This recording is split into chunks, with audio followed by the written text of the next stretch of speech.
प्रेम मित्रों, जय श्री कृष्ण। दिव्य प्रेम रस धारा पर मैं आचार्य डॉक्टर विष्णु कुमार मिश्रा आपका बहुत बहुत स्वागत करता हूं। आज हम इस वीडियो पर सभी मूल्यवान जो कीमती रत्न हैं उनके उप रत्नों की चर्चा करूंगा। पर मैं विषय क्रम में आगे बढ़ूं उससे पहले आपसे आग्रह, अगर आपने अभी तक हमारे इस चैनल को सब्सक्राइब नहीं किया है तो प्लीज चैनल को सब्सक्राइब करें, साथ ही नोटिफिकेशन बेल को भी प्रेस कर लें। अगर आप अपनी या अपनों की जन्म कुंडली का बृहद प्रेडिक्शन कराना चाहते हैं, विश्लेषण कराना चाहते हैं, या कि उत्तम क्वालिटी के रियल राशि रत्न आदि प्राप्त करना चाहते हैं, तो आप स्क्रीन पर फ्लैश हो रहे नंबरों पर हमसे संपर्क कर सकते हैं। आइए सबसे पहले सूर्य के रत्न माणिक्य के उपरत्नों से शुरुआत करते हैं। माणिक्य को पद्मराग, लोहित, सौगंधिक आदि नामों से जाना जाता है।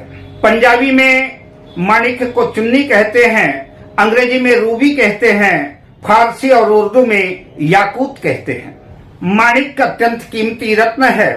माणिक्य का जो उपरत्न है उसे लालड़ी कहते हैं।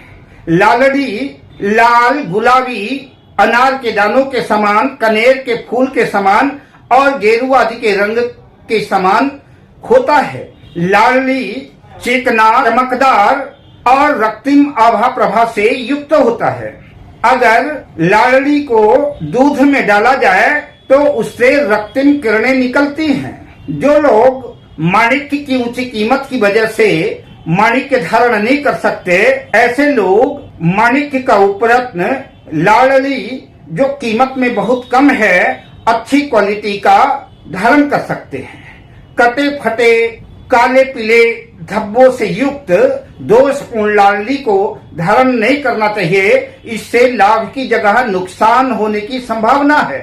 लालड़ी की और बहुत सी प्रजातियां हैं, उसकी जगह संग टोपाज, आक्सी, संग सिंदूरिया, तामड़ा, सिगली, रतवा, लाल रंग का अकीक आदि सुविधा अनुसार जो है माणिक्य के उपरत्नों की जगह धारण किया जा सकता है। लालड़ी अनामिका उंगली में सोने या तांबे की धातु में रविवार के दिन विधिवत प्राण प्रतिष्ठा करके शुक्ल पक्ष के किसी भी रविवार को सूर्य की होरा में अनामिका उंगली पर धारण किया जा सकता है।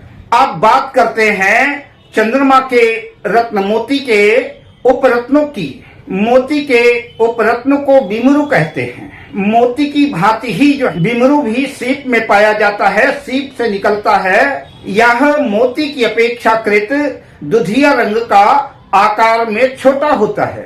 मोती के अन्य उपरत्नों में चंद्रकांत, स्फटिक मणि, शंख, सीप, सफेद ओपल, सफेद अकीक, सफेद मूंगा आदि धारण कराया जाता है।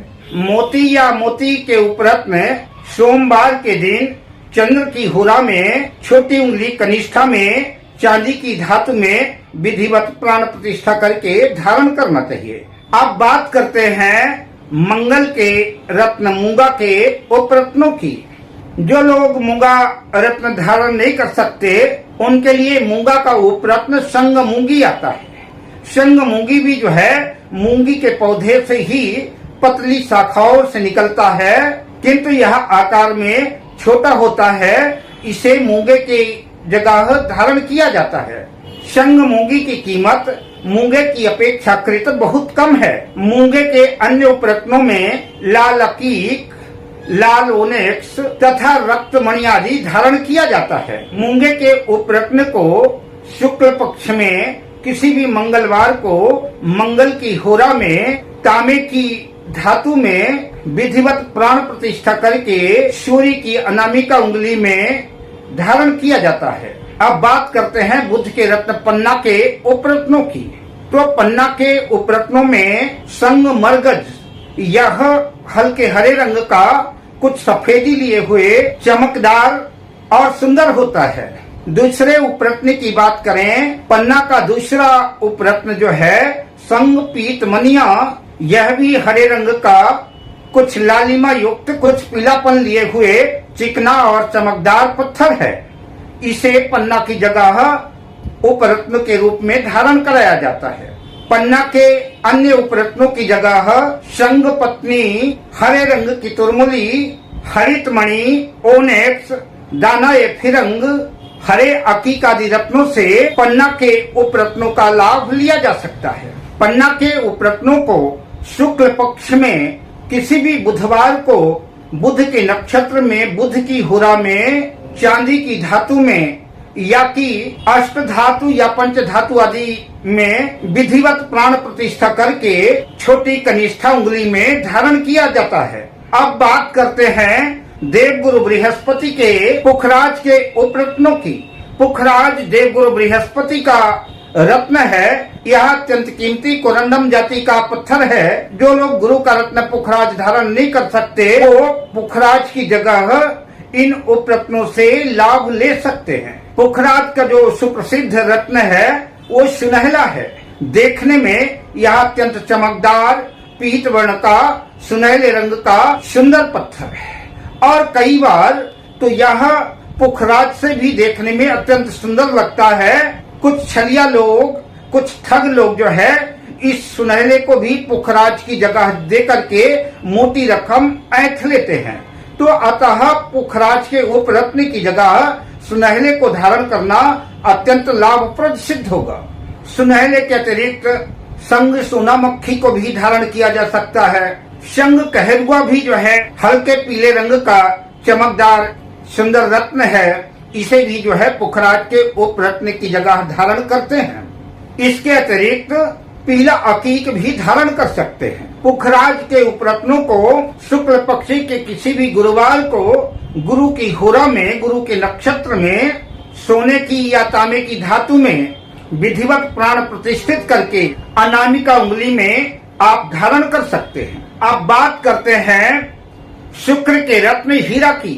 हीरा जिसे अंग्रेजी में डायमंड कहते हैं, यह अत्यंत कीमती पत्थर है। जो लोग शुक्र को बलवान करना चाहते हैं, इसकी कीमत ज्यादा होने की वजह से हीरा नहीं खरीद सकते, उनके लिए जो है हीरे के उपरत्न सफेद पुखराज, जो पुखराज की ही खदान में पाया जाता है, यह बिल्कुल पारदर्शी होता है, चमकदार होता है, इसमें पीलापन नहीं होता। तो सफेद पुखराज को धारण किया जा सकता है।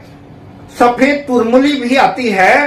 तुरमुली कई रंगों में, सभी रंगों में आती है। सफेद तुरमुली भी जो है हीरे की जगह धारण कराया जा सकता है। दूसरा हीरे का उपरत्न है संग कांसला।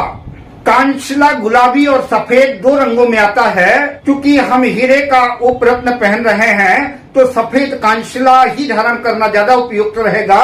और जो अच्छी क्वालिटी का सफेद कांसला होता है, इसमें हीरे के समान ही आभा प्रभा निकलती रहती है और यह देखने में अत्यंत मोहक, सुंदर, चमकदार और चिकना होता है।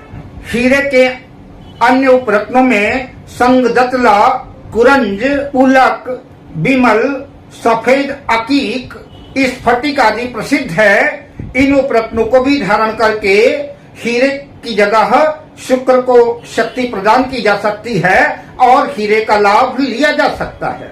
हीरे के उपरत्नों को शुक्ल पक्ष में किसी भी शुक्रवार को शुक्र की होरा में चांदी की अंगूठी में मढ़वा करके विधिवत प्राण प्रतिष्ठा करके इसे छोटी उंगली, कनिष्ठा उंगली में धारण करना चाहिए। अब बात करते हैं शनि के अपने नीलम के उपरत्नों की।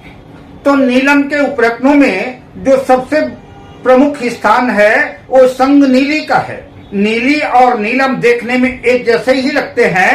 संग नीली को और नीलम को एक साथ रख दिया जाए तो कोई पारखी व्यक्ति ही पहचान कर पाएगा इनमें से कौन नीलम है और कौन नीली है। तो नीलम के उपरत्नों की जगह उपरत्नों में नीली को पहनाया जाता है और इसकी कीमत नीलम से बहुत कम है। नीलम के अन्य उपरत्नों में जमुनिया, नीला अकीक, काला अकीक, लाजवर्त, काला स्टार आदि उपरत्नों को धारण करके नीलम की जगह काम चलाया जा सकता है।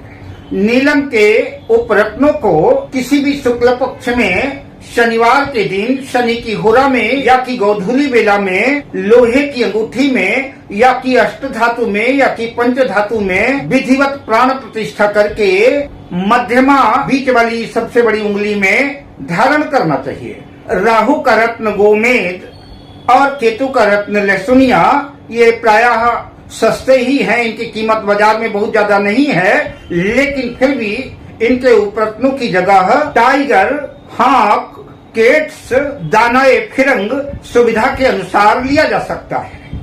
अगले वीडियो में जड़ी बूटियों को शेयर करूंगा कि जो लोग रत्न नहीं खरीद सकते, उपरत्न नहीं खरीद सकते, तो उनसे भी ज्यादा प्रभावशाली और दाम में बिल्कुल मुफ्त में मिलने वाली जड़ी बूटियों के बारे में बताऊंगा, जिन्हें धारण करके नवग्रहों को बल प्रदान किया जा सकता है। अब मैं मिलता हूं अगली वीडियो में शुभकामनाओं के साथ। जय श्री कृष्ण।